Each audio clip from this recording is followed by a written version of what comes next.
Hello Jayvant, how's you buddy? Hey, hi Janardhan, I'm all good. You know me very well. हमेशा मज़े में ही तो रहता हूँ मैं. By the way, तुम कैसे हो? गोपाल दास से बात हुई कि नहीं इन दिनों? हाँ जयवंत, अभी आधे घंटे पहले बात हुई थी बुड्ढे से. कमीने ने सब अरेंजमेंट्स करा के रखे हैं इस हफ्ते. I don't know how he got the chance to meet मुख्य सेवक जी एट हिज ऑफिस. और बुड्ढे ने उसे मना भी लिया उस एसईसीएस वाले प्रपोजल के लिए. फिर क्या, ये बुड्ढा ब्लैकमेल कर रहा है, ये देख के मुख्य सेवक जी ने भी इस हफ्ते का शेड्यूल डाल ही दिया उस प्रोजेक्ट के प्रेजेंटेशन के लिए. और अब बुड्ढा हमारे पीछे लगा है. मुझे अभी कॉल किया था उसने, वो सब बता रहा था जो हमने सेम वही उसके मुंह से पिछली बार सुना था. वही वो प्रेजेंटेशन से गंध हटाओ, शब्द बदलो, सिंपल रखो वगैरह वगैरह. तो मैंने कहा उन्हें कि जयवंत और मेरा काम चल रहा है उस पर, और मैंने रिवाइज बिजनेस प्लान जयवंत से शेयर भी किया है. वो उसे रिवाइज प्रेजेंटेशन में इंक्लूड कर लेगा और हम वो सब चेक चाक करके आपको कल शाम तक भेज देते हैं. तब जाकर बुड्ढा शांत हुआ, वरना पीछे ही पड़ गया था मेरे. मतलब लोहा गर्म है जनार्दन. तो बुड्ढा हम दोनों से उस पर हथौड़ा मरवाना चाहता है. मतलब इतना डेस्परेशन दिखाने का क्या मतलब हुआ जनार्दन? मतलब बुड्ढे की बहुत अच्छी बात हो चुकी है मुख्य सेवक जी के साथ, और जितना मैं उसको जानता हूँ अब तो वो बहुत हाइपर हो गया होगा. अब वो हम जैसों को यहाँ वहाँ दौड़ाएगा और अपना काम करवा के ही दम लेगा, समझे? ये तो मुझे भी पता है जयवंत. बाय द वे, प्रेजेंटेशन का क्या हाल है? काम हुआ उसका? मैं कल शाम को देता हूँ बोला उसको. परवाह मत देना भाई मुझको. हाँ हाँ, हो गया उसका काम. आधे घंटे का ही तो काम था उसमें. तुम भी ना जनार्दन सामने वाले को बोलते हो कि 2-2 दिन मेहनत करके हमने प्रेजेंटेशन बनाया है. भाई आखिर कुछ फेंकने की लिमिट भी तो होती है यार. बुड्ढे को पता चला तो गायब करवा देगा वो तुम्हें और मुझे भी, समझे? बाय द वे, काम हो चुका है मेरा प्रेजेंटेशन का. तुम्हारा बिजनेस प्लान भी पढ़कर वैसे के वैसे डाल दिया उसमें. सारे कंट्रोवर्शियल वर्ड्स सोबर वर्ड्स से रिप्लेस करवा दिए मैंने, ताकि बुड्ढा फिर से भड़के ना हमारे ऊपर. और तो और सारी चकाचौंध वहाँ से हटाकर एकदम सीधा साधा प्रेजेंटेशन बनाया है. गवर्नमेंट के लोगों को एकदम सोबर लुक वाला प्रेजेंटेशन दिखाना अच्छा होता है. ज़्यादा करो तो पीछे पड़ जाते हैं फिर वो लोग.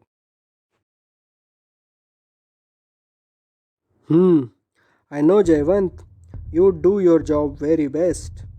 इसलिए मैं वहाँ नहीं आया खामखा तुम्हें परेशान करने और तुम्हारा टाइम वेस्ट कराने.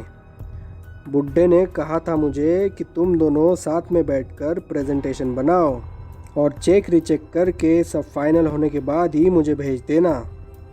वेल, तुमसे क्या छुपाना Jaywant. I was enjoying my द्यूत माउस मदिरा माधुर्य वाला सेशन ओवर हियर. क्या मज़ा आ रहा था मुझे यहाँ. उसमें फिर बुड्ढे का कॉल आ गया. Reluctantly I picked it. And then he was so desperate at the other end to get all things done for this project. I was so aghast to see him so restless जयवंत. वरना हमेशा तो एकदम serious mode में शांत रहता है वो. फिर उसकी टोन को देखकर मुझे लगा कि भाई साहब ने मामला जमा लिया है इस सब में, और इसलिए इतना हाइपर हो गया है वो. अच्छा हुआ मैंने कल ही वो बिजनेस प्लान बनाया था वक्त निकाल कर, और सब फाइनल करके तुम्हें उसी दिन भिजवा दिया था. इसलिए जब वो बहुत डेस्परेशन दिखा रहा था तब मैंने उसे पूछा भी कि भाई बिजनेस प्लान रेडी है, एक बार देख तो लो.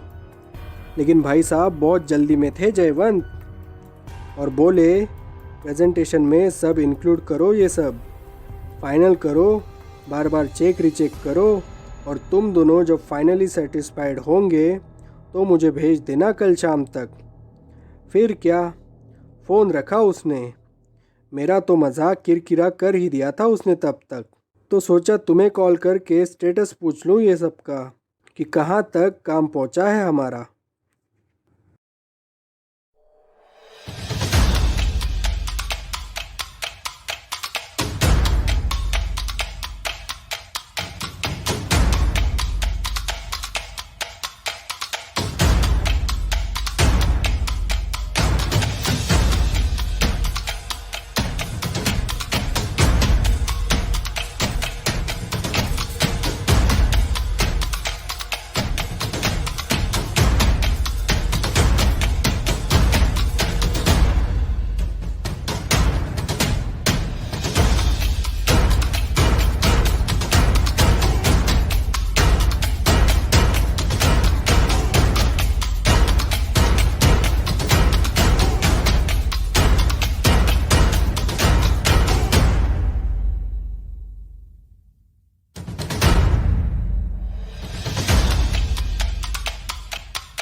हाँ तो बुड्ढे ने तुम्हारा मूड बिगाड़ दिया, इसलिए अब तुम मेरा बिगाड़ रहे हो जनार्दन। अरे नहीं रे, वैसी बात नहीं। मैं भी काम ही कर रहा था अपना, तो सोचा थोड़ा ड्रिंक का मज़ा ले लूँ अभी। मज़ा आ ही रहा था कि इतने में तुम्हारा कॉल आ गया, तो सोचा आगे कुछ ना कुछ डेवलपमेंट हो ही गया होगा और उस बारे में ही तुम कुछ बात करना चाहते हो मेरे से। तो भाई अब मामला ये है कि प्रेजेंटेशन का काम तो मेरा एकदम पूरा हो चुका है जनार्दन। फिर भी सेवक जी की तकलीफ़ देखकर और समझकर मैं फिर से वो 2-3 बार चेक रिचेक करके आधे घंटे में तुम्हें भेज देता हूँ। तुम फ़ोन पर ठीक से वो सब चेक कर लेना और गौर से देखने के बाद अगर कुछ चेंजेस कराने हो तो बोल देना मुझे, मैं कर दूंगा वो सब। तुम्हें खुद मेरे साथ बैठकर प्रेजेंटेशन का काम फाइनल कराने को बोला है, तो समझो मामला बहुत संजीदा बन चुका है सेवक जी के लिए। इसलिए हमें इतना तो करना ही होगा। क्वालिटी में कोई कॉम्प्रोमाइज़ नहीं करेंगे हम। क्यों? बस फिर क्या, तुम्हारी तरफ से पक्का हो जाए तो ये प्रेजेंटेशन बाद में उस बुड्ढे के मुंह पे मार दो और देखो वो आगे क्या बोलता है। लेकिन यार जनार्दन, तुम प्रेजेंटेशन चेक करते वक्त सभी शब्दों पर ध्यान दो ठीक से प्लीज़, क्योंकि बुड्ढा हर वक्त उन शब्दों को लेकर ही बहुत सुनाता रहता है। इसलिए ये काम ठीक से होना हमारे लिए ज़रूरी है। तुम इत्मीनान रखो जयवंत और अपना प्रेजेंटेशन भेज दो मुझे। मैं एकदम बारीकी से वो सब देख लेता हूँ और अगर कुछ मिला तो वैसे ही बता दूंगा तुम्हें। तुम वो चेंजेस करा लेना और मुझे फाइनल करके वापस भेज देना। सब अगर ओके रहा तो भेज दूंगा आगे सेवक जी को, फिर वो जाने उनको क्या करना है उसमें। अगर उनकी तरफ से कुछ चेंजेस आए तो करके दे देंगे चुपचाप से, बस बात ख़त्म। हाँ ये सही रहेगा जनार्दन, बिल्कुल ऐसे ही करेंगे। और बताओ, और क्या कहा सेवक जी ने उस होने वाली मीटिंग के बारे में? कुछ और बातें बताई जो हमारे काम की हो? हाँ, बुड्ढा बोल रहा था कि मुख्य सेवक जी के घर पर ये मीटिंग होगी इस हफ्ते, ताकि कोई बीच बीच में परेशान ना करे और किसी को इसके बारे में ज़रा सी भी भनक ना लगे। इसलिए तुम्हें तो पता ही है मुख्य सेवक जी के मंत्रालय के ऑफिस में क्या भीड़ होती है। उन्हें एक साथ 3-3 ग्रुप को साथ में लेकर बैठना पड़ता है, तब जाकर कम समय में ज़्यादा काम निपटा सकते हैं वो। तो मैं क्या कह रहा था, उनके घर पे जो मीटिंग होगी उसमें उनके सभी सलाहकार, सभी एक्सपर्ट्स भी होंगे जो इस प्रपोज़ल पर अपनी राय देंगे। और बुड्ढा इस बात पर एकदम से डरा हुआ था, क्योंकि वो सब जो भी सवाल पूछे उसका सही सही जवाब हमें आना चाहिए। अगर सब मिलाकर ये प्रपोज़ल उन्हें हर एंगल से ओके लगा तो मुख्य सेवक जी जल्द ही जल्द उस पर अप्रूवल करा देंगे। पेपर की ऑफिशियल फाइल बाद में बनती रही तो भी चलेगा, ऐसे बोले वो। एक आध पेपर कम भी होगा तो भी प्रपोज़ल पास करवा के देंगे। लगता है बुड्ढे ने कुछ भारी हिसाब से ब्लैकमेल किया होगा मुख्य सेवक जी को, वो भी सत्ता के समीकरण को लेकर।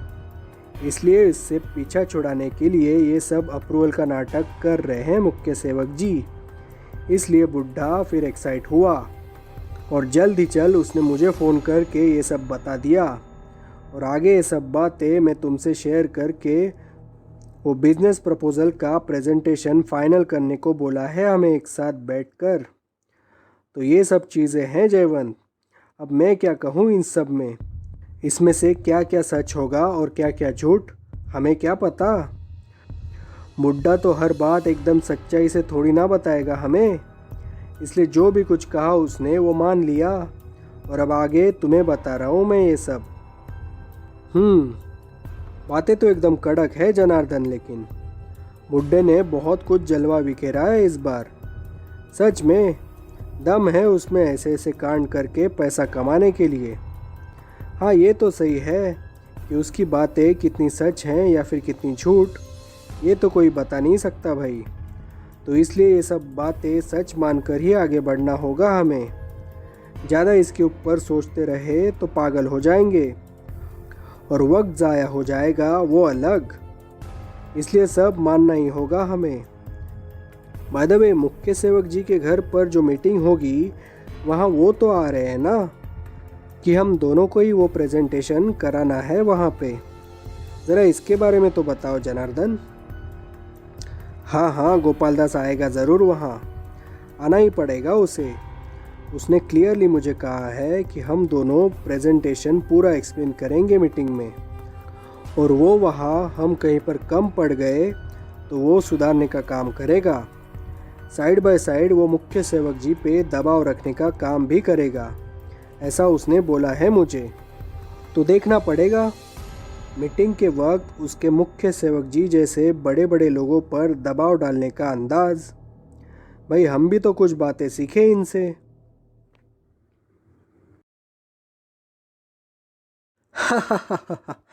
ये सही है जनार्दन, लेकिन उसे भी कम मत समझो। गृह सेवक है वो रूलिंग पार्टी का, आखिर उसकी भी तो कुछ वट होगी सरकार में। आखिर उसके सपोर्ट से ही तो मुख्य सेवक जी अपनी सरकार बना पाए इस बार, वरना सब वहाँ डामाडोल हो जाता। इसलिए तो बुड्ढा इतना भाव खा रहा है जनार्दन। वो एकदम पक्का जानता है लोगों को यूज़ कैसे करना है और अपने किए गए एहसानों के बदले सामने वाले को कैसे निचोड़ना है। एकदम पक्का खिलाड़ी है गोपाल दास इस सब में, समझे। वो तो मुख्य सेवक जी को वक्त रहते कुछ चांस नहीं देगा वहाँ, और ब्लैकमेल करा के अपना काम निकलवा ही लेगा, देखना। चलो एक बात तो अच्छी है, हमारे सर से ये प्रोजेक्ट को आगे बढ़ाने का तनाव तो दूर हुआ। हम प्रेजेंटेशन तक ही सीमित है, ये एक बढ़िया चीज़ है हमारे लिए जनार्दन। नहीं तो उसके चक्कर में हर एक से अभी तक दुश्मनी हो जाती हमारी, समझे। We are lucky to some extent. By the way Janardan, ये तो मीटिंग रही मुख्य सेवक जी के साथ उनके घर पर। What about ACCS panel? Are they invited for this discussion at that time? What about those guys? After all we are doing this project in accordance to them. Well Jaywant, Gopal Das was saying, this land is given to SCCS by government only. It is not any private land or something. SCCS को आने वाले वक्त में government से जुड़कर वहाँ कुछ project करने के लिए वो लैंड दी गई थी, जिसमें शेयरिंग में कुछ हिस्सा SCCS का होगा और कुछ हिस्सा गवर्नमेंट का। तो हमने तो पहली दफ़ा SCCS से बात की थी कि हम कंबाइनली ये प्रोजेक्ट करेंगे, लेकिन वो सब नहीं माने इस सब में। तो गोपाल दास ने अब गवर्नमेंट की तरफ से प्रपोज़ल रखा है SCCS के सामने, इसलिए उसने SCCS को फ़िलहाल अंधेरे में रखा है और उनकी ज़रूरत के हिसाब से इंडोर स्पोर्ट्स कॉम्प्लेक्स को चुनकर अपना प्रपोज़ल उसमें जोड़ के वो गवर्नमेंट का अप्रूवल ले रहा है। एक बार लेआउट अप्रूवल आ गया तो नेक्स्ट मीटिंग फिर SCCS के पैनल के साथ होगी और मुख्य सेवक जी प्रताप राव को ये बताएंगे कि government is intending to do this project in which SCCS body will get indoor sports complex facility, that too of national level games. Our partner is Gopal Das and his team, and they would carry out their businesses under government or privately as per agreement terms and conditions. So in this, Pratap Rao and SCCS don't stand any chance in front of it, क्योंकि सरकार ही गोपाल दास को partner बनाकर इस project को अपने ही land पर बना रही है और SCCS सिर्फ एक हाँ कहने के लिए वहाँ होगी। इसलिए तो बुड्ढे ने स्ट्रिक्ट इंस्ट्रक्शन दिए थे कि कोई गलत शब्द, गलत बात उस प्रेजेंटेशन में होगी तो उसे जल्दी से निकाल डाले और सोबर वर्ड से उन्हें रिप्लेस कर दिया जाए। ये बात शायद SCCS को ध्यान में रख कर की थी बुड्ढे ने, समझे, ताकि अगर वो कहें कि हम कुछ बुरा कर रहे हैं तो मुख्य सेवक जी के सामने जस्टिफाई ना हो और वो सब मुंह के बल गिर जाएं। इसलिए तो ये सब मगजमारी चल रही है। अब समझा। ये तो पहले से ही मैंने इसका अंदाज़ा लगा ही लिया था जनार्दन। इसलिए तुमने जो जो कहा उसे मैंने कंप्लेसेंट ना होकर वैसे के वैसे ही प्रेजेंटेशन बनाते वक्त फॉलो किया। आखिर करना ही क्या था मुझे, वो SCCS वाला प्रेजेंटेशन उठा के उसमें ही तो चेंजेस कराने थे मुझे, ज़्यादा कुछ काम नहीं था उसमें। सो वो सब कर दिया है मैंने कब का। मैं वो बस आधे घंटे में भेज रहा हूँ तुम्हें। Yes Jaywant, right way it is buddy, you do it and send it to me. I'll send it to Gopal Das to end the matter from our side. Okay, Jayvant?